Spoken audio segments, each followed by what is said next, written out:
اس کے بعد حضرت نوح علیہ السلام کا واقعہ بیان کیا جا رہا ہے. یہ پہلا رسول ہے آدم کے بعد. یہ جو ہے پہلے رسول ہے. آدم نبی ہیں، یہ رسول ہے. انہوں نے اپنی قوم کو 950 سال اللہ کی طرف بلایا. اللہ فرما رہا وما آمن معه الا قلیل. 950 سال میں مفسرین نے لکھا ہے کہ کچھ یہی 80 آدمی ایمان لائے تھے. آج کتنی پیڑھیاں گزر جائیں، 18 پیڑھیاں گزر جائیں گی اور چند لوگ ایمان لائے. وما آمن معه الا قلیل، تھوڑے لوگ ایمان لائے. جب ان کو ان کی قوم کی طرف بھیجا گیا تو قوم جو ہے بہت ہی بحث کرنے والی قوم تھی. تبھی تو کہا گیا فَأَكْثَرْتَ جِدَالَنَا، بہت زیادہ بحث کرنے والی، کثرت سے بحث کرنے والی قوم تھی. یہ کون؟ حضرت نوح کی. سب سے پہلے انہوں نے یہ کہا کہ تم تو انسان ہو ہماری طرح، مَا نَرَاكَ إِلَّا بَشَرًا مِثْلَنَا، تم ہماری طرح ایک انسان ہو. اور بشر، انسان، یہ نبی کیسے ہو سکتا ہے، رسول کیسے ہو سکتا ہے؟ یہ کنفیوژن ہمیشہ ٹیڑھے ذہن والوں کو برابر ہوتا رہا ہے. پہلے یہ تھا کہ بشر رسول کیسے ہو سکتا ہے، اور آج کہتے ہیں کہ رسول بشر کیسے ہو سکتا ہے. یہ تو کہتے ہیں نا، پہلے یہ تھا کہ بشر رسول کیسے ہو سکتا ہے، اور آج کیا کہتے ہیں، رسول بشر کیسے ہو سکتا ہے. اللہ، دونوں عقیدے مساوی ہیں، ایک جیسے. تو انہوں نے کہا کہ آپ ہم جیسے رسول ہیں، آپ ہم جیسے انسان ہیں. ٹھیک ہے. یہاں ساؤتھ میں ایک شاعر گزرا ہے، وے منا، بہت بڑا شاعر گزرا ہے. اس کی شاعری سے جو ہے توحید ٹپکتی ہے. اس کا مجسمہ میں نے پللہ مری میں دیکھا ہے، وہاں محبوب نگر میں اس کا مجسمہ ہے. وہاں پہ پللہ مری، پیر لا مری یعنی پیر کا باغ، مری مینس باغ، اللہ مانے کا. تو وہ جو پیر کا باغ یا اسی طرح بچوں کا باغ، اس میں اس کا مجسمہ ہے.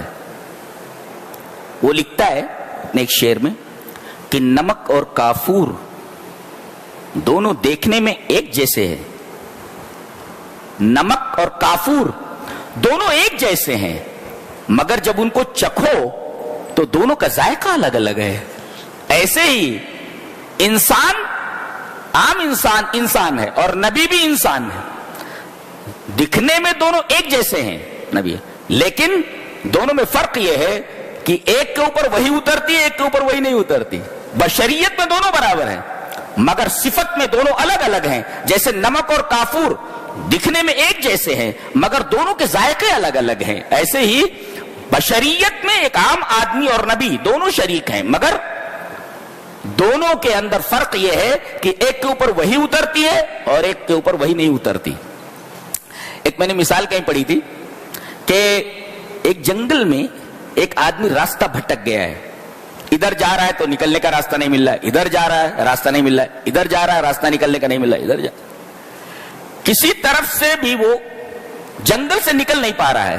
مایوس ہو کر کے ایک درخت کے نیچے بیٹھ جاتا ہے اور اسے یہ یقین ہو جاتا ہے کہ اب میں بھوکا پیاسا یہیں مر جاؤں گا، جنگل سے نہیں نکل پاؤں گا. اتنے میں ایک آدمی آتا ہے. Hi dude, what are you doing here? کیا کر رہے؟ ارے بولے میں یہاں جنگل میں پھنسا ہوا ہوں بھائی، میں جنگل سے نکل نہیں پا رہا ہوں. کہا کہ آؤ میں تمہیں جنگل سے نکلنے کا راستہ بتا رہا ہوں. اب یہ ضد کرنے لگے، ارے تو میری طرح ایک انسان ہے، تو مجھے کیا راستہ بتائے گا؟ ارے بے وقوف، وہ تیری طرح انسان ہے مگر وہ راستے سے باخبر ہے، تو راستے سے بے خبر ہے. دونوں میں فرق ہے. رسول جو ہوتا ہے وہ راستے سے باخبر ہوتا ہے، تو راستے سے بے خبر ہے. بشریت میں دونوں برابر ہیں مگر ایک بے خبر ہے اور ایک باخبر ہے. لہذا یہ اعتراض کہ بشر رسول کیسے ہو سکتا ہے، ایک ذہنی اپج تھی ان کی، اور وہ بھی خراب ذہن کی ایک اپج.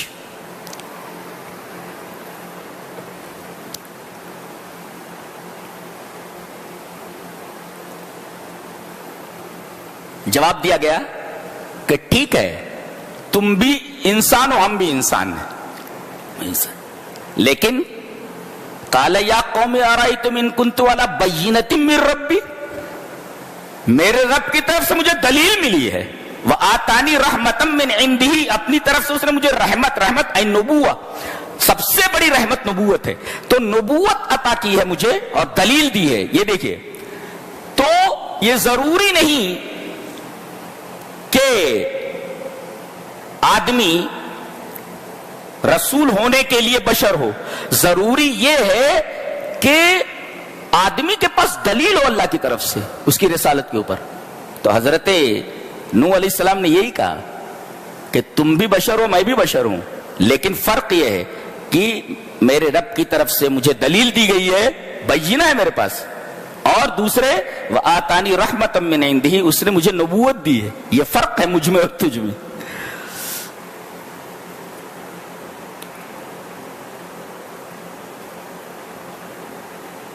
فرمایا گیا یہ جو رحمت اور نبوت ہے یہ کسی کو زبردستی نہیں دی جاتی، کسی کو بس تھوپا نہیں جاتا اگر آدمی اسے ناپسند کر رہا ہے۔ یہ تو بڑے خوش نصیب ہوتے ہیں جو ہدایت کو قبول کرتے ہیں۔ انلزمکموہا، ہم تمہارے سر پر اسے ڈال دیں، وانتم لہا کارہون، اور تم اس کو ناپسند کرتے ہو۔ تو یہ رحمت، یہ نبوت، یہ ایسی چیز نہیں ہے کہ زبردستی تمہارے سر پر رکھ دی جائے، قبول کرنا ہو تو قبول کرو، منا جاؤ۔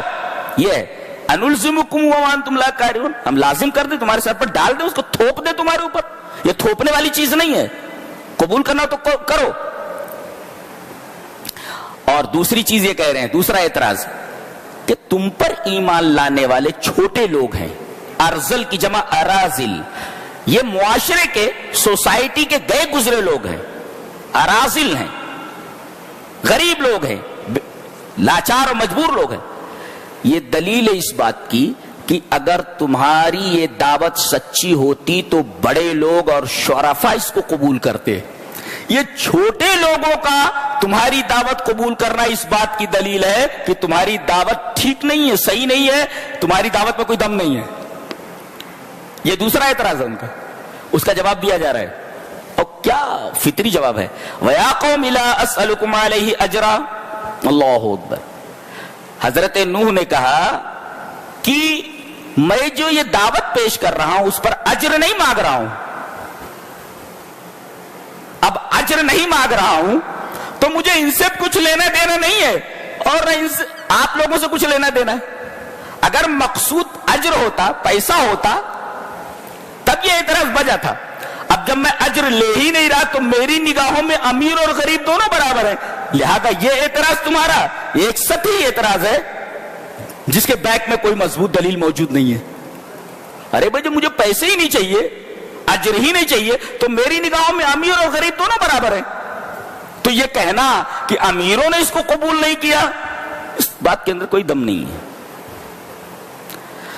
لیکن قوم نہیں مانی، دعا کرے، دعا کیا انہوں نے، اے اللہ کافر کا ایک گھر بھی نہ چھوڑ۔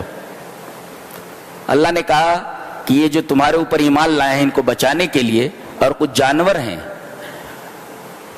ان کو بچانے کے لیے کشتی بنا لو۔ سب سے پہلی کشتی دنیا میں حضرت نوح علیہ السلام نے بنائی اور اللہ تبارک و تعالیٰ کی نگرانی میں بنائی جی۔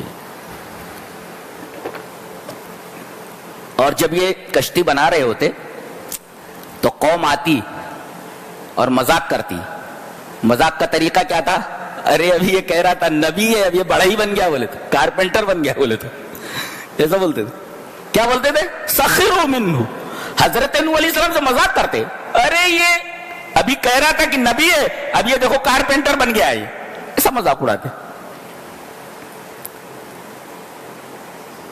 عذاب آیا، عذاب کی ابتدا کہاں سے ہوئی؟ تنور سے، جہاں سے روٹی پکتی ہے۔ اللہ اکبر۔ اس میں نکتہ یہ ہے کہ اگر آدمی اللہ کی نافرمانی کرتا ہے اور اپنی نافرمانی سے باز نہیں آتا تو جس چیز پر وہ زندہ رہتا ہے، جس کے بغیر وہ زندہ نہیں رہ سکتا، اسی کو اس کے لیے عذاب بنا دیتا ہے۔ ایسا نہیں ہوا؟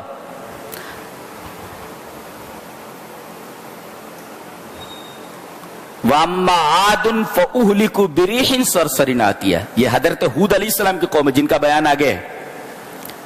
جب ہود کی قوم نے نبی کی دعوت پر لبیک نہیں کہا. جب عذاب آیا تو جانتے ہیں کس چیز کو عذاب بنا دیا گیا؟ ہوا کو.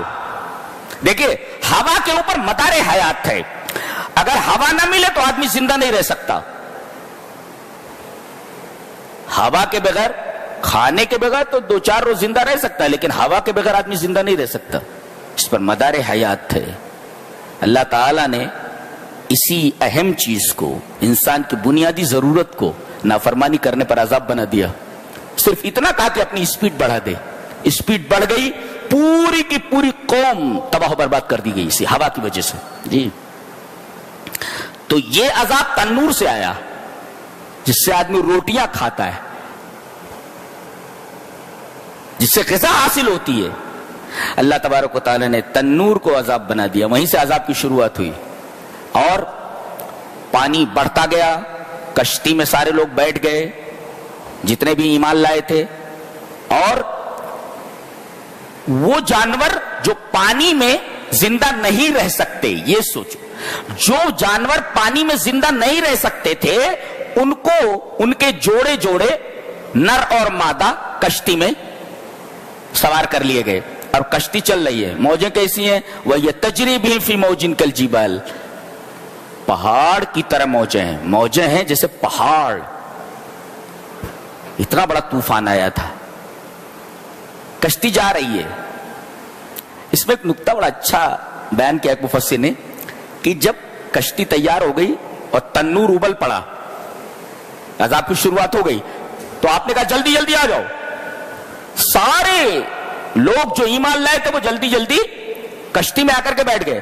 اور جانوروں کو ایک دفعہ کہا تو سارے جانور آ کر کے بیٹھ گئے. ایک مفسر نے کہا کہ 950 برس تک انسانوں کو بلائے لیکن انسان نہیں آئے. ایک بار کہنے پر سارے جانور آ گئے. تو کبھی کبھی ایسا ہوتا ہے کہ انسان جانوروں سے بھی گیا گزرا ہوتا ہے. تبھی تو کہا گیا بلہم اضل، یہ جانوروں سے بھی گئے گزرے ہیں. اللہ تبارک و تعالی نے کئی بار یہ فرمایا کہ کبھی کبھی جانور جو ہوتا ہے وہ انسانوں سے اچھا ہوتا ہے، اچھا ہوتا ہے، اور انسان جانوروں سے بھی گیا گزرا ہوتا ہے. اور دوسرا نقطہ یہ بیان کیا، چڑھو وقال ارکبوا فیہا بسم اللہ مجریہا ومرساہا ان ربی لغفور رحیم. فرمائیے بہت عجیب و غریب نقطہ ہے. ان ربی لغفور رحیم.